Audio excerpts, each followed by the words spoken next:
Land, கோல்ட தவிர வேற எதுலயும் இன்வெஸ்ட் பண்ணாதீங்க.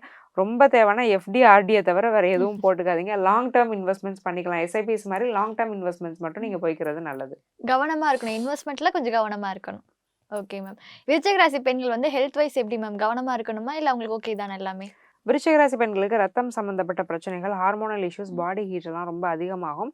அதுக்கு ஆயுர்வேதிக் சித்தா ட்ரீட்மெண்ட் எடுத்துக்கிட்டாங்கன்னா, அது சரி வர்றதுக்கான வாய்ப்புகளும் ரொம்ப அதிகமா இருக்கு. சடனா ஒரு ஹார்மோனல் இஷ்யூஸ் வருது. எனக்கு அந்த பிரச்சனையெல்லாம் இல்லையேன்னு இருந்திருப்பாங்க. டக்குன்னு கொஞ்சம் ஹெல்த் இஷ்யூஸ் வந்து ஏதாவது பிளட் ஸ்கிரீனிங் அது இதுன்னு பார்க்கும்போது ஹார்மோனல் இஷ்யூஸ், தைராய்டு மாரி இருக்கிறதெல்லாம் தெரிய வர்றதுக்கு வாய்ப்பு இருக்கு. தகுந்த சிகிச்சை எடுத்துக்கும் பட்சத்துல அதுலேருந்து இவங்களால ஈஸியா வெளியே வரவும் முடியும். எல்லாத்தையும் சமாளிச்சுருவாங்க. அழகா சமாளிச்சு ஜெயிக்கக்கூடிய ஒரு வருடமா தான் விருச்சிக ராசி பெண்களுக்கு இந்த வருடம் அமையுது. சமாளிச்சுருவாங்கன்னு சொல்லிட்டீங்க மேம். ஆனா விருச்சிக ராசி பெண்கள் வந்து இந்த நபர்ட்டலாம் கொஞ்சம் பார்த்து இருந்துக்கோங்கன்னா, அதெல்லாம் யாரு மேம்? எப்பவுமே விருச்சிக ராசிக்காரங்க யார்ட்ட கவனமா இருக்கணும்னா, நண்பர்கள்ட்ட. ம்.